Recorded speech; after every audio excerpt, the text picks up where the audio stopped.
crianças! Tudo bem? Mais uma aula de história para vocês. E hoje nossa aula é uma misturinha de história com geografia, mas vai servir para você aprender um pouco sobre esse lado do crescimento das cidades, tá bom? Então, ó, foca em mim, não me perde de vista, porque a gente vai aprender um pouquinho hoje sobre o que é esse tema aí, crescimento das cidades. Vamos lá? Junto comigo?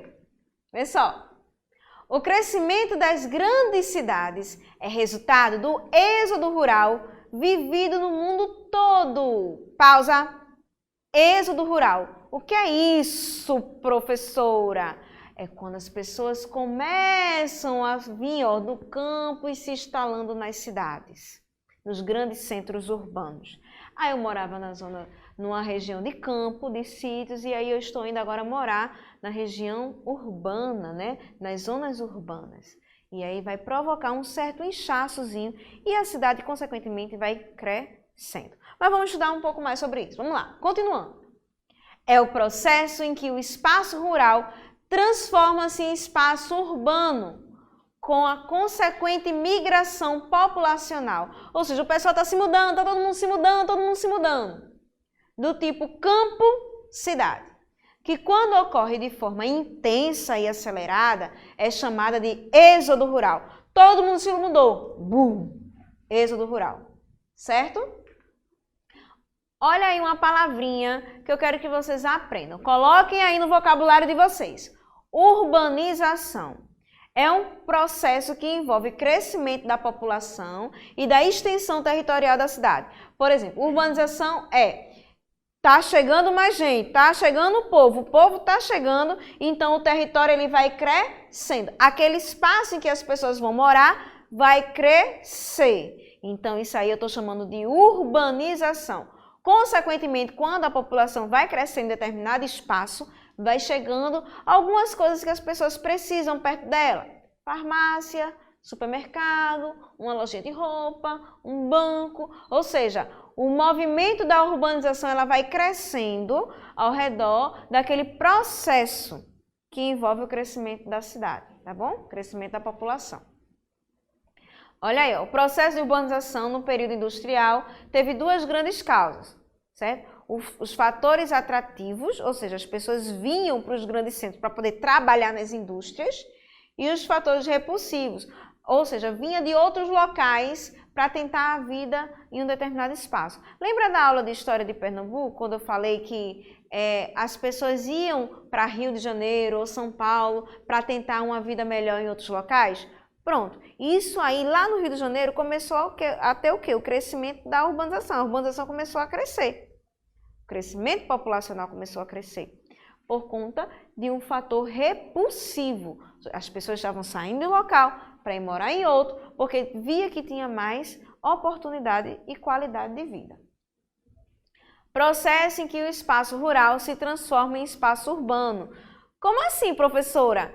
Todo o espaço que hoje é muito populoso, um dia foi um espaço rural, minha gente.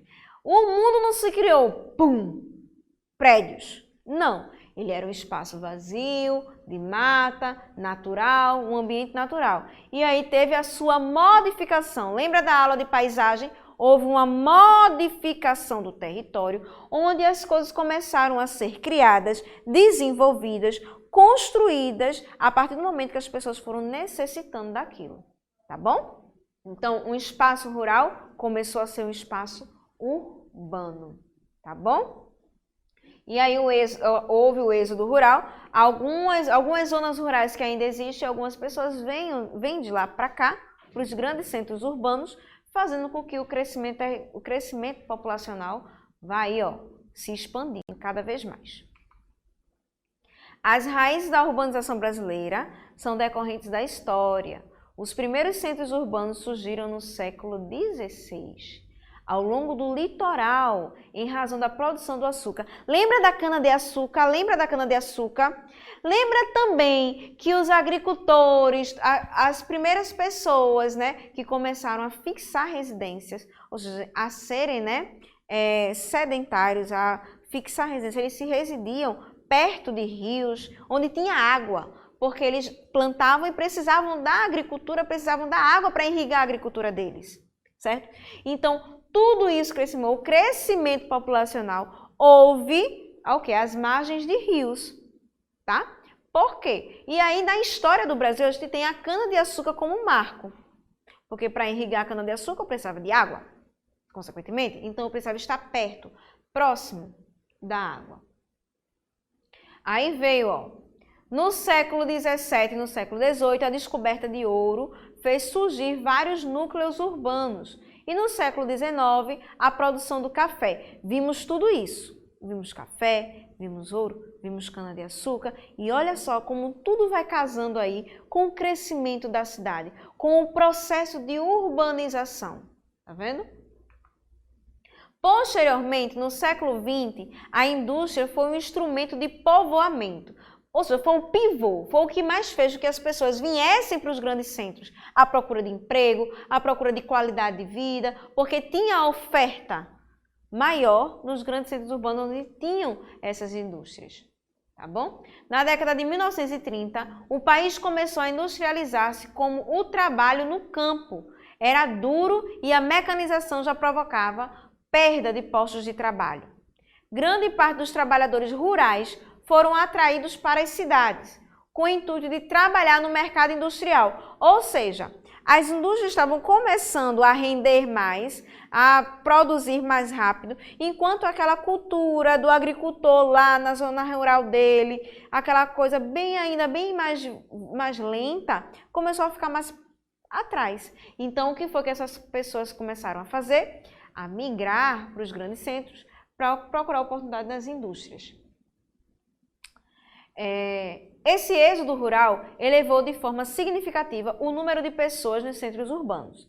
Atualmente, 80%, ou seja, quase todo mundo, não é todo mundo, da população brasileira vive nas cidades. Apesar disso, o Brasil é um país urbano, industrial e agrícola. Ele tem essas três visões, tá bom? Ao longo das décadas, a população brasileira cresceu de forma significativa. Ao passo desse crescimento, as cidades também tiveram sua aceleração em relação ao tamanho. Começou a crescer. E imensas malhas urbanas. O que ele fala de malhas urbanas? Vários centros urbanos começaram a crescer, ligando uma cidade à outra e criando regiões metropolitanas, agrupamento de duas ou mais cidades, certo? Que tem grandes centros urbanos. O crescimento desenfreado dos centros urbanos provoca consequências. A gente sabe que tudo que vem com uma mudança muito drástica, muito grande, traz umas consequências aí. Então, o crescimento da população em um determinado território, em um determinado espaço, não é tão normal assim. E principalmente quando não se é planejado, não vai trazer uma coisa muito boa. Tem suas consequências. Vamos lá ver. Como? Quais foram as consequências? O trabalho informal e o desemprego decorrente de sucessivas crises econômicas. Outro problema muito grave provocado pela urbanização sem planejamento é a marginalização dos excluídos que habitam áreas sem infraestrutura, como saneamento, água tratada, pavimentação, iluminação, policiamento, escolas, etc. E junto a isso veio a criminalidade, tráfico de drogas, prostituição, sequestros, violência, enfim. Certo? Então, para toda ação existe uma reação. Então, se não é muito bem estruturado e muito bem planejado, acaba trazendo esse tipo de consequência. Ô, professora, mas as pessoas precisavam ir para os grandes centros para ter novas oportunidades. Eu sei, mas isso tudo deveria ser planejado. Quando uma coisa é planejada, a gente já consegue visualizar os possíveis problemas. Visualizando esses problemas, a gente já vai procurando soluções. E isso não foi o caso quando houve esse grande êxodo rural, tá? A falta de um plano diretor não só demanda problemas sociais, como também provoca alterações ambientais. O que é um plano diretor? Houve um planejamento de urbanização. Como eu disse a vocês, quando há um planejamento, também existe as visões de possíveis problemas que vai existir. Aí é criado um plano diretor para poder solucionar esses problemas, tá bom? Com a falta de um plano diretor, certo? Provoca problemas ambientais e sociais, tá bom? Um exemplo dessa realidade é a poluição do lixo, né? O lixo. Milhões de pessoas consomem e produzem os mais diversos detritos que diariamente são depositados em lixões a céu aberto, sem receber nenhum tipo de tratamento. Esse lixo transmite doenças, polui lençol freático. Já falei aqui em outras aulas, principalmente de geografia, sobre o que é o lixo e a produção de lixo. Não é verdade? Tem coisa que a gente produz que a gente tem que amenizar. Tem coisa que não é necessária para a vida da gente, mas que mesmo assim você ainda faz e muito, produzindo mais lixo ainda. Outra poluição presente nas cidades é a atmosférica, proveniente da emissão de gases de automóveis e indústrias. Esses gases provocam problemas de saúde, principalmente o respiratório.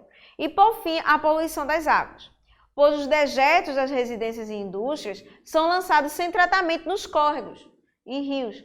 No período chuvoso, ocorrem as cheias que dispersam a poluição por toda a área. Eu até coloquei aqui um desenhozinho, veja só. Uma área verde e aí vem o processo de crescimento das cidades invadindo essas áreas. E não se há nenhum plano, não se há nenhum planejamento para preservar. Minha gente, a gente necessita das plantas para sobreviver, tá bom? A gente não pode visar só o lucro, a gente também tem que visar a qualidade de vida. Em suma, percebe-se que a maioria dos problemas urbanos é primeiramente de responsabilidade do poder público, que muitas vezes são omissos, ou seja, não fazem de conta que nem vê, em relação a essas questões. Em outros momentos, podemos apontar a própria população, porque, veja, se a gente cobra dos nossos governantes que se tenham uma certa ação mediante aquele problema, você, eu, população, sociedade em geral, temos a missão de preservar isso também. A gente tem a missão de não estar poluindo mais ainda. Não é porque está sendo limpado que a gente tem que poluir mais. Não, cada um faz a sua parte, tá bom? Como geradora de problemas, como o lixo que é lançado em áreas impróprias. Gente, tem lugar que você tem que jogar o lixo. Não é jogar em vias públicas em qualquer lugar, não. O lixo tem um lugar dele também, tá? Na verdade, a tarefa de fazer com que a cidade seja um lugar bom para se viver é de todos os que nela habita. Então, é dever de todo mundo, certo? É dever de todos preservar, cuidar do ambiente que se vive. Até porque esse ambiente tem história. Esse ambiente tem uma linha, tem uma trajetória de vida também. E precisamos preservar as nossas queridas cidades, as zonas urbanas, as zonas rurais, porque isso tudo faz parte da história do nosso Brasil, do nosso mundo, tá bom? Quais são os principais problemas urbanos das cidades brasileiras? Vamos lá! As grandes cidades brasileiras enfrentam diversos problemas. Vamos destacar algumas. Por exemplo, questão de moradia. Tem muita gente que não tem onde morar, certo? Desemprego, desigualdade social, ou seja, quem tem um pouco a mais sempre faz aquela discriminação de quem tem um pouquinho menos. Isso não pode acontecer, tá? Saúde não é a mesma para todos, tá bom? Vamos usar esses termos. Quem é pobre, minha gente, sempre tem aquele sistema de saúde bem escasso. Para quem tem dinheiro e pode pagar um setor privado é outra história. Não é verdade?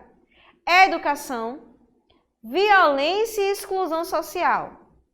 O acesso à moradia com as devidas condições de infraestrutura, como saneamento ambiental, asfalto, iluminação, etc., minha gente. Tem várias situações. Não é simplesmente dar um lugar para se viver, mas é ofertar infraestrutura boa para que aquela pessoa viva com qualidade e não sobreviva tentando incansavelmente buscar algo entendeu que é dever de todos, não só dela. É dever dos governantes, é dever de toda a população. Tá bom? Qual a solução para os problemas urbanos? Solucionar esse problema urbano envolve iniciativas do governo e também das várias camadas da sociedade. Destacam-se como medidas de resolução a criação de aterros sanitários adequados, principalmente para o grande problema que a gente tem, que é o lixo, a coleta seletiva, além da mudança no modo de produção e consumo. Minha gente, às vezes eu acho que o lixo é o pivô de tudo, mas é um dos escapes, né, da população tem de poluir mais ainda, de degradar ainda mais o ambiente, e isso tudo precisa ser pensado, não só pelos nossos governantes, mas por toda a sociedade, tá bom? Fica a dica aí. Hora da atividade. Vê só, você vai pesquisar o que quer dizer essa palavrinha aqui, ó. Urbanização. Falei aqui na aula. Se não está lembrado, vai lá no YouTube, vai lá na aula, no dia de hoje. Volta o vídeo, escuta do comecinho, escuta a explicação. Bota aí no teu caderno, tira a foto e manda para o teu professor. Mas pesquisa, não deixa de fazer. Você vai fazer o que é a urbanização. Tá bom? E minha gente, essa foi a nossa aula de hoje. Falando um pouquinho sobre esse crescimento das cidades. De onde surgiu, como foi desenvolvendo e como está hoje. E os problemas e soluções que podemos dar às possíveis condições que vão apresentando dentro dessas grandes cidades, dentro desse nosso grande país, tá bom? Então, espero que vocês tenham entendido tudo o que eu falei. Se restou alguma dúvida, vai lá no YouTube, volta a aula e preste atenção direitinho. E olha, mais uma vez, não aglomera, fique em casa, se cuida e ó, estuda! Tira esse tempinho aí em casa sem fazer nada, ó. Vai estudar, vai revisar algumas aulas anteriores, vai se informar, aprenda. Use esse seu tempo para crescer no seu aprendizado, tá bom? Então, ó, beijo para vocês, fiquem com Deus, um cheiro no coração de todos e a gente se vê por aí, tá bom? Tchau, tchau!